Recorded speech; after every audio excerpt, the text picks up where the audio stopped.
අපි කොහොමත් ඉතාලි භාෂාව ඉගෙන ගන්න පටන් ගද්දී ඉතාලි කතා කරන්නේ ශ්‍රී ලාංකිකයෝ වගේ.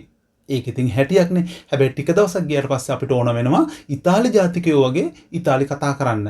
එතකොට මෙන්න මේ කියන්නේ යන දේවල් ඔයාලට ගොඩාක් වැදගත් වෙවි.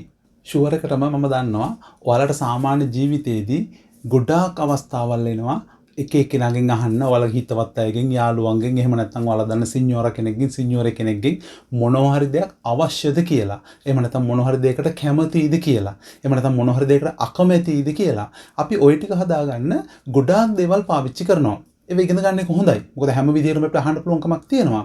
හැබැයි සාමාන්‍ය ඉතාලි අයගේ එදිනෙදා ජීවිතයේදී ඒගොල්ලෝ නිතරම පාවිච්චි කරන වචනයක් තියෙනවා. අර ඔක්කොම ටික පැත්තකින් දාලා අපිට ඉතාලි ජීවිතේ සාමාන්‍යයෙන් පාවිච්චි කරන්න වෙන මේ වචනය පාවිච්චි කරන්න පුළුවන් කමක් තියෙනවා. ඔයාලා දන්නවා ඒ ක්‍රියාපදය. හරි ලේසි ඒක. මොකද්ද? අන්දාරේ.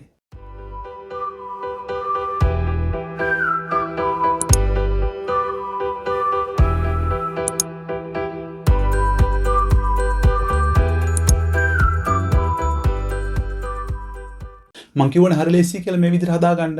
හැබැයි අපි අහන සාමාන්‍ය විදිහ තමයි අපි ගමු කෝපි එකක්. වොයුන් කෆේ. ඔයාලට කෝපි එකක් ඕනේද? එහෙම නැත්නම් ටිකක් ගෞරවාන්විතයෙන් අහනවා. vorresti un caffè? ඔයාලට කෝපි එකක් ඕනේද? ti dispiace di farmi un aiuto? ඔයා අකමැති වෙනවද මට උදව්වක් කරන්න? ti piace la carne? ඔයා මස් වලට කැමතිද? ඔය ඕනම විදිහකට අපිට කැමතිද අකමැතිද කියලා අහන්න පුළුවන් කමක් තියෙනවා. හැබැයි මේ අපි කියපු අන්දාරේ කියන ක්‍රියාපදය අරගෙන ඉස්සල්ලාම අපි බලමු මේක කොහොමද පාවිච්චි කරන්න කියලා. අන්දාරේ කියන ක්‍රියාපදේ වර්ණනා ගත්තාම මේ විදිහට එන්නේ කියලා ඔයාලා දන්නවා. මේක අවිධිමත් ක්‍රියාපදයක්. අපි වර්තමාන කාලේ ප්‍රසෙන්ට් ඉන්දිගතිය වලදී වර්ණනා ගන්නවා ඉස්සල්ලාම. io vado, tu vai, lui lei va, noi andiamo, voi andate, loro vanno. හැබැයි මේ හැම අවස්ථාවකම මෙතනට පාවිච්චි කරන්න බෑ. ඒකට හේතුව තමයි කැමති වෙන දේ අනුව එකකට කැමති වෙනවා කියලා අපිට කියන්න පුළුවන් කමක් තියෙනවා. එහෙම නැත්නම් ගොඩකට කැමති වෙනවා කියලා කියන්න පුළුවන් කමක් තියෙනවා. ඒ කැමති වෙන දේ අනුව අපිට පුළුවන්කම තියෙනවා මේකෙන් තුන්වෙනි අවස්ථාවයි හයවෙනි අවස්ථාවයි පාවිච්චි කරන්න. ඒ කියන්නේ terza persona singolare සහ terza persona plurale. ඒ කියන්නේ වා සහ වාන්නෝ තමයි පාවිච්චි කරන්න තියෙන්නේ.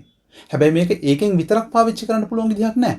දැන් මෙතන ප්‍රශ්නේ තියෙන්නේ මේකෙන් තියෙන්නේ වා පාවිච්චි කරන්න එකකට කැමතියි කියලා කියන්නේ වාන්න පාවිච්චි කරන්න ගොඩකට කැමතියි කියලා කියන්නේ. එතකොට ඒ කර්මය අනුව තමයි මේ ක්‍රියාපදේ පාවිච්චි කරලා තියෙන්නේ. අපිට මෙතන පුද්ගලයා දීලා නැහැනේ. එතකොට පුද්ගලයා වෙනුවට අපි පාවිච්චි කරන්නේ වක්‍ර සර්වනාමයක්. ඒ කියන්නේ ඊ ප්‍රොනෝමි ඉන්දිරෙක්ටි එකක්. ඔයාලට ඊ ප්‍රොනෝමි ඉන්දිරෙක්ටි මතක නැත්නම් මේ පාඩමට ගිහලා බලන්න අපේ පරණ පාඩමක් තියෙනවා. එතකොට අපි එතනදී පාවිච්චි කරා මෙන්න මේ කියන දේවල්. mi, ti, gli, le ගෞරවාන්විතයෙන් ලේ පාවිච්චි කරනවා. ඇය වෙනුවෙන් පාවිච්චි කරනවා. ci, vi සහ yi. එහෙම නැත්නම් loro පාවිච්චි කරන්නත් පුළුවන් කමක් තියෙනවා. ඒකත් එක්ක එකතු වෙනවා මේ වා කියන එක. එහෙම නැත්නම් වාන්නෝ කියන එක. එතකොට අපිට මේ විදිහට හදා ගන්න පුළුවන් ti va එහෙම නැත්නම් ti vanno, mi va, mi vanno, gli va, gli vanno, le va, le vanno, ci va, vi va, එහෙම නැත්නම් ඊ va. අපිට ඔය ඕනම අවස්ථාවක් පාවිච්චි කරන්න පුළුවන් මේ පුද්ගලයා වෙනුවෙන්. එතකොට mi va කියලා කියන්නේ මම කැමතියි කියන එක. ඒ කියන්නේ මට සෙට් වෙනවා කියන එක. කෙටියෙන් කිව්වොත් ඔකේ අදහස මට සෙට් වෙනවා ඒක. ඒ කියන්නේ mi va un caffè. මට හරියනවා කෝපි එකක්. මට සෙට් වෙනවා කෝපි එකක්. මම කැමති කෝපි එකකට. කෝපි එකක් මට තියෙනවා නම් හොඳයි. mi va un caffè. එහෙම නැත්නම් යාළුවෙක්ගෙන් අහන්න පුළුවන්. ti va un caffè? ඔයාට කෝපි එකක් හොඳයිද? ඔයා කෝපි එකකට කැමතියිද? ඒ වගේ අදහසක් තියෙන්නේ. ti va. අපි උදාහරණ වාක්‍යයක් අරන් බලමු. ඒක වචනයක් ගන්නවා. ti va un caffè? ඔයා කෝපි එකකට කැමතියිද? බහුව වචනයක් ගන්නවා. ti vanno le caramelle alla menta? ඔයාට හරියනවද? ඔයා කැමතියිද mint ටොෆි වලට? එතකොට ටොෆි බහුවචන නිසා අපි පාවිච්චි කරලා තියෙන මොකක්ද? ti vanno. අපිට යම්කිසි ක්‍රියාපදයකුත් කර්මයේ හැටියට පාවිච්චි කරන්න පුළුවන් කමක් තියෙනවා. ඒ කියන්නේ දෙයකට කැමතිද කියලා අහන්නත් පුළුවන්, දේවල් වලට කැමතිද කියලා අහන්නත් පුළුවන්. එහෙම නැත්නම් මොකක් හරි ක්‍රියාවකට හෝ ක්‍රියාවන් කිහිපයකට කැමතිද කියලා අහන්නත් පුළුවන් කමක් තියෙනවා. හැබැයි එතනදී අපි මේ ඍජු සර්වනාමය සහ වාන්නෝ සමග දී කියන නිපාතය එකතු කරන්න ඕනේ. අමාරු නැහැ. ඇත්තටම හරි ලේසි මේක හදාගන්න. මොකද ක්‍රියාපදේ වර්ණ ගන්න දෙයක් නැහැ. ක්‍රියාපදයක් වර්ණ ගිලා තියෙනවා. වෙනස් දෙයක් කරන්න ඕනේ නැහැ. තිවාදී prepararmi un caffè. ඔයාලට පුළුවන්ද මට කෝපි එකක් සූදානම් කරන්න? ඔයාලට අමාරුද මට කෝපි එකක් සූදානම් කරන්න? ඒ වගේ ගොඩක් අදහස් තියෙනවා. හැබැයි පාවිච්චි කරේ මොකද්ද? තිවා. යාළුවෙක් ඉන්නවා ඇඳට වෙලා. අපි අහන්න ඕනේ මේ ඔයාලට එළියට යන එක කරදරයක්ද? ඔයාලට එළියට යන්න පුළුවන්ද? එළියට අපි යමුද? Vuoi andare fuori? අපිට කැමති විදිහකට අහන්න පුළුවන්. මෙහෙම හෙව්වොත් ti va di uscire? ඔයාලට පිට වෙන්න පුළුවන්ද? එහෙම නැත්නම් ති කියන එක වෙනුවට අපි ඔයාලා කියලා දානවා. ඒතකොට ඔයාලා වෙනුවෙන් මෙතන තියෙන්නේ මොකද්ද? vi කියන එක. අපිට මේ විදිහට පාවිච්චි කරන්න පුළුවන්. Vi va di assaggiare questa torta? ඔයාලා කැමතිද මේ කේක් එක රස බලන්න? assaggiare කියලා කියන්නේ රස බලනවා. ඒතර අපිට එහෙම පාවිච්චි කරන්නත් පුළුවන්කම තියෙනවා. සාමාන්‍යයෙන් සතියන්තයේ දවසකට අපේ නෝනලා කැමති පොඩ්ඩක් නිදහසේ ඉන්න. ඒ කියන්නේ උයන පියන එකෙන් පොඩ්ඩක් නිදහස් වෙලා ඉන්න. එතකොට ඉතින් එයා මේ වගේ කතාවක් කියන්නත් පුළුවන්. Non mi va di fare la cuoca stasera. අද හවස උයන එකට මම කැමති නැහැ. Non mi va di fare la cuoca. ඒ වෙලාවට අපිට කියන්න පුළුවන් allora ordiniamo la pizza. එහෙමනම් අපි පිට්සා ඕඩර් කරමු. හොඳ මහත්තුරු එහෙම තමයි ඈ. මෙහෙම කියන්නත් පුළුවන්. Mi va bene tutto. මට හැම දෙයක්ම හොඳයි. Non mi va. මම කැමති නැහැ. මට අවශ්‍ය නැහැ. මට ඕන නැහැ. කැමති විදිහකට කියන්න පුළුවන්. Non mi va. Non ti va. ඔයාට සෙට් වෙන්නේ නැද්ද? ඔයාට හරියන්නේ නැද්ද? ඔයා කැමති නැද්ද? ගෞරවාන්විතෙනුත් මේක පාවිච්චි කරන්න පුළුවන්. සිඤ්ඤෝරගෙන් හෝ සිඤ්ඤෝරෙන් අහනවා. සිඤ්ඤෝරා leva una pera. ඔයා පෙර ගෙඩියකට කැමතිද? leva නිතරම හෙන්නේ. come va tutto va bene. එහෙමනේ අපි කියන්නේ. එහෙම නැත්නම් ගොඩක් දේවල් ගැන අහන්න ඕනේ. come vanno le cose? කොහොමද දේවල් සිද්ධ වෙන්නේ? කොහොමද දේවල් යන්නේ? කොහොමද දේවල් කෙරෙන්නේ? ඒ වගේ අදහසක් එතනක් තියෙනවා. දැන් අපි මේ කතා කරේ අන්දාරේ කියන ක්‍රියාපදේ වර්තමාන කාලයනේ. අපිට වෙනත් කාල මේ විදිහට පාවිච්චි කරන්න පුළුවන්. imperfecto කියන අවස්ථාව පාවිච්චි කරගෙන ඒ කියන්නේ අන්දාරේ කියන ක්‍රියාපදේ imperfecto පාවිච්චි කරගෙන මේ වගේ කියන්න පුළුවන් කමක් තියෙනවා. ඒකේ පාවිච්චි කරන්න වෙන්නේ අපිට andava සහ andavano. ඒ කියන්නේ කැමති වුණා කියන අදහස. ඕන වුණා කියන අදහස. hai cenato? ඔයාලා කැම ගත්තද? No, non mi andava bene. මට ඕන උනේ නැහැ. මම කැමති උනේ නැහැ. non mi andava bene. මට සෙට් උනේ නැහැ. එක්ක කෑම වල අප්සෙට් එකක් එහෙම නැත්නම් බඩේ අප්සෙට් එකක්. non mi andava bene. මොන හරි දෙයකට කියන්න පුළුවන්. hai parlato con quella ragazza? ඔයා කතා කරාද අර ගෑනු ළමයාත් එක්ක? no, non mi andava bene. නෑ මට ඕන උනේ නැහැ. මට කැමති උනේ නැහැ. මොකක් හරි එකක් පොඩි අවුලක් තිබිලා තියෙනවා. non mi andava bene. Set නෑ. එහෙම නැත්නම් ඔයාලට මේ අන්දාරේ වලම කොන්ඩිෂනල් අවස්ථාවක් පාවිච්චි කරන්න පුළුවන් කමක් තියෙනවා.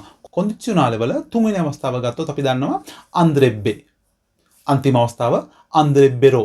ඒතර ඕකත් මේ වක්‍ර සර්වනාමයක් එක්ක එහෙම නැත්නම් ඊ ප්‍රොනෝමි ඉන්දිරෙක්ටයක් එක්ක පාවිච්චි කරන්න පුළුවන් කමක් තියෙනවා. මේ විදිහට non mi va un caffè. මට කෝපි එකක් ඕන නැහැ. කෝපි එකක් කැමති නැහැ මම. ma mi andrebbe un bel tè caldo.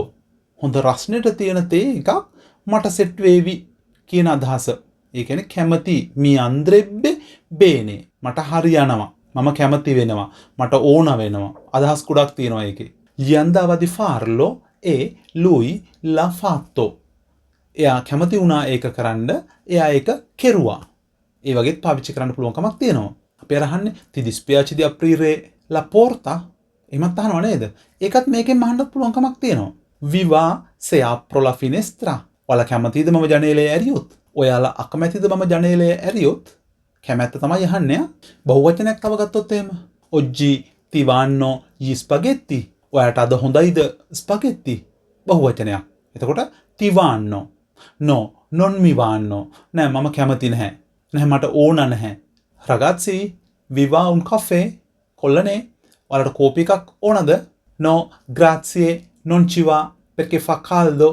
නැහැ අපිට ඕන නැහැ මොකද රස්නෙයි. non ci va. non mi vanno le carote. mangio un pomodoro. ඒ කියන්නේ මට කැරට් හරියන්නේ නැහැ. මම තක්කාලි ගෙඩියක් කනවා. preparo un tè per Mario perché non gli va il caffè. එයාට කෝපි සෙට් වෙන්නේ නැහැ. preparo un tè per Maria. මරියට මම තේ එකක් සූදානම් කරනවා. perché non le va il caffè. මොකද එයාට කෝපි සෙට් වෙන්නේ නැහැ. එයා කැමති නැහැ කෝපි වලට. non le va. එයා කැමති නැහැ. යම්කිසි විදිහක ආරාධනාවක් කරන්නත් පුළුවන් අපිට මේ විදිහටම. Ti va di vedere il nuovo video di Sri Italy. ඔයාට ඕනද බලන්න Sri Italy එකේ අලුත් වීඩියෝ එක?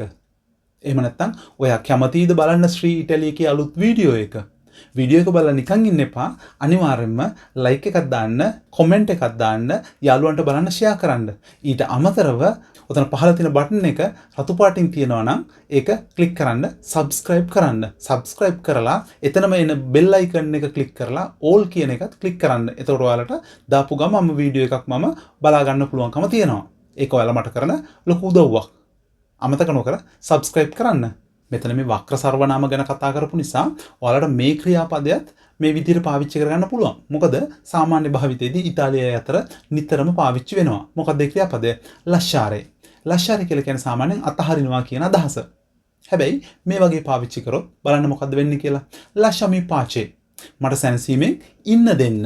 lasciami pace. lasciare කියන එකට මේ කියන වක්‍ර සර්වනාමය එකතු කරගෙන තියෙනවා.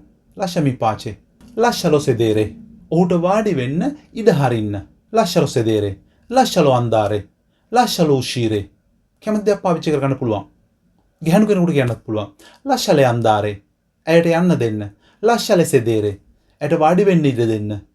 එහෙම නැත්නම් මම ඔයාලට කියනවා lasciate sedere Maria. ඔයාලා මරියට වාඩි වෙන්න ඉඩ දෙන්න.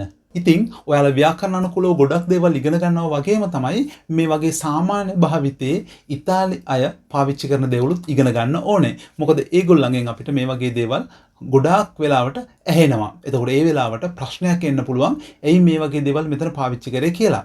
ඉතින් මේව දැනගෙන ඉන්න එක හරි වටිනවා. මොකද ඉතාලි ජාතිකෙක් වගේ ඉතාලි කතා කරන්න මේ ටික හරිම වැදගත් වෙනවා. එහෙනම් අපි තවත් මේ වගේම වැදගත් වීඩියෝ එකකින් හමු වෙමු. ඔයාලට සුබ අනාගතයක්.